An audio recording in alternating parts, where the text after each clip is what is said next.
Kita akan langsung tanyakan kepada PLT Gubernur DKI Jakarta Sumarsono melalui sambungan satelit. Selamat petang, Pak Sumarsono. Selamat petang, Mbak. Pak Sumarsono, rencananya memang FUI akan tetap menggelar unjuk rasa 313 besok diawali dengan sholat Jumat di Masjid Istiqlal, kemudian akan berunjuk rasa di depan Istana Negara atau Istana Merdeka. Apa yang disiapkan oleh Pemprov DKI Jakarta mengantisipasi hal-hal yang tidak diinginkan dalam unjuk rasa besok? Baik, terima kasih. In prinsip unjuk rasa itu diperbolehkan sesuai dengan undang-undang. Prinsip asal tertib, tidak anarkis. Saya kira itu yang paling prinsip itu. Yang kedua, kami dari pemerintah provinsi kan sudah punya pengalaman. Saya sendiri menyiapkan untuk yang bulan November tanggal 4 sampai 212, ini 313. Ini SOP saja, sudah kami siap ya untuk memberikan pelayanan ya dalam berbagai upaya dalam rangka mendukung pengamanan secara keseluruhan, dalam rangka menjaga tertib Jakarta. Yang pertama, kita siapkan personil ya, Satpol PP itu sekitar 1.250 personil.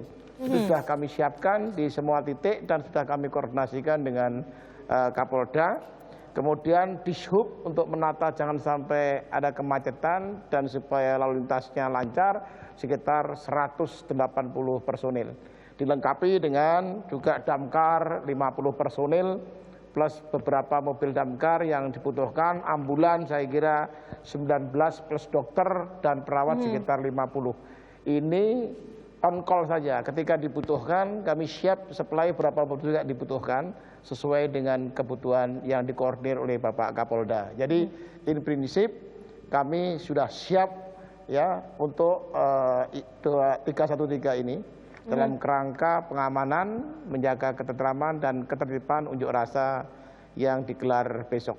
Demikian. Pak Soni, apakah personel Satpol PP yang Anda siapkan ini hanya akan berjaga di sekitar lokasi unjuk rasa atau juga disiagakan di pintu masuk ibu kota, pintu masuk Jakarta, karena ada seruan agar warga di luar Jakarta tidak ikut dalam aksi ini? Ada dua lini satu tentunya lini di mana titik-titik pengamanan di lini satu itu pada titik-titik yang dijadikan unjuk rasa. Itu jelas dia melekat di mana ada kerumunan, di situ ada Satpol PP. Yang kedua adalah teritori pengamanan wilayah. Satpol PP di seluruh wilayah juga menjaga pintu-pintu masuk ke Jakarta. Itu juga ada posisi-posisi on call juga. Saya kira dia akan berkoordinasi tentunya dengan Danramil dan Kapolsek setempat ya, terutama yang pintu-pintu masuk ke Jakarta. Jadi ada dua pola pengamanan dan penempatan Satpol PP.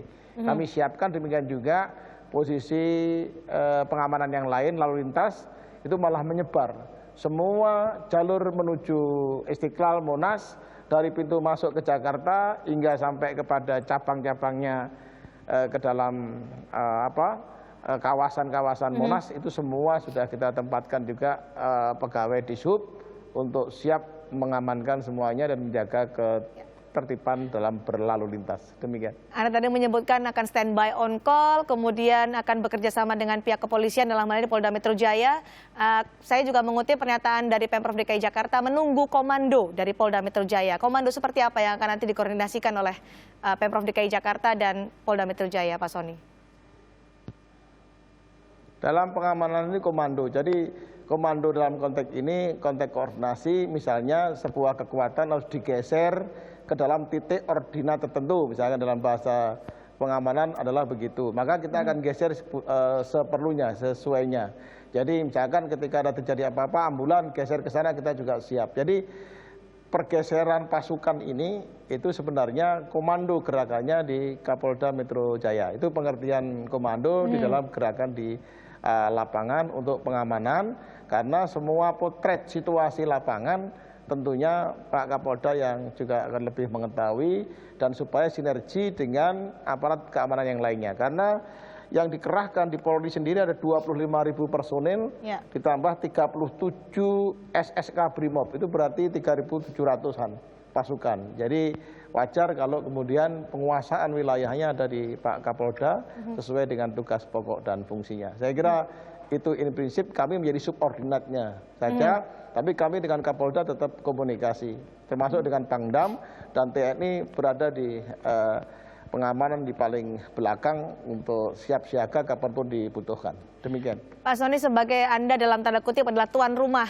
Ibu Kota sebagai PLT Gubernur DKI Jakarta, tentunya Anda ingin atau punya harapan agar mereka yang nantinya akan ikut dalam aksi 313 punya batasan-batasan tertentu ketika melakukan aksi. Apa yang Anda harapkan boleh atau tidak boleh atau janganlah melakukan hal-hal seperti ini? Apa yang ingin Anda sampaikan? Ada yang pertama, ketika Anda berunjuk rasa, janganlah melakukan, intinya adalah merusak ya lingkungan sekitar, terutama tanaman-tanaman, utilitas umum yang ada di sekitar saudara sekalian, terutama pengunjuk rasa. Itu saya harapkan tidak dilakukan, karena Jakarta milik kita, Jakarta milik bersama yang harus kita betul-betul bisa banggakan dan kita jaga, kita rawat bersama. Itu yang pertama. Yang kedua, kita sebuah fakta, kita itu adalah hidup berbineka tunggal ika. Ya kita berbeda, tapi kita sebenarnya punya tujuan yang sama. Hanya perbedaan pendapat, jangan memecah belah persaudaraan. Kita semuanya bersaudara, silahkan sampaikan aspirasi, tergantung pengambil keputusan bagaimana nanti meresponnya. Jadi itu perbedaan-perbedaan pandangan, jangan sampai memecah belah, apalagi dikaitkan hanya untuk pilkada. Sangat sayang sekali, Indonesia lama sekali sebenarnya kita bangun dan kita jaga, hanya rusak karena beberapa kelakuan kita yang kemudian mengedepankan kekerasan dan anarkisme. Saya kira itu yang saya harapkan tidak dilakukan. Dan yang terakhir saya kira kepada saudara sekalian, bahwa kembali kepada prinsip bahwa Anda semuanya tentunya akan menyampaikan aspirasi, dan saya kira aspirasi itu pada akhirnya tidak bisa dijawab pada hari itu juga, kemudian marah bila nggak terjawab. Saya kira tidak demikian. Silahkan aspirasi disampaikan. Saya yakin pemerintah pasti akan bijak menyikapi semua aspirasi tersebut. Ya, dan kami sebagai tuan rumah di DKI Jakarta sangat-sangat berharap pilkada berlangsung betul-betul aman, nyaman, tertib. Ya, tidak ada huru-hara, ya, tidak ada hal-hal yang sifatnya memanaskan aman, situasi, tertib, itu saja. Dan juga nyaman. Ya. Pak Soni, Anda juga ya, sebagai aman, PLT Gubernur. Ya. Anda sebagai PLT Gubernur DKI Jakarta juga sempat menyatakan bahwa jangan sampai PNS di jajaran Pemprov DKI Jakarta ikut dalam aksi 313. Benar demikian? Apa alasan Anda menyatakan hal ini? Saya kira PNS itu netral ya posisinya ya. Dan saya kira tidak dalam etika, apalagi menjadi pola ikut demonstrasi ya. Apalagi yang didemonstrasi pemerintah dan sebagainya. Saya kira itulah sebenarnya etika sebagai aparat sipil negara. Karena itu saya melarang kepada seluruh jajaran PNS untuk ikut demonstrasi. Melarang artinya akan ada sanksi, Pak? Memberikan peringatan, sanksinya keras, dari mulai diperingatkan secara keras sampai kepada pemberhentian PNS yang ikut demonstrasi. Saya kira demikian. Baik, terima kasih PLT Gubernur DKI Jakarta Sumarsono. Pak Soni, terima kasih telah bergabung di Kompas Petang.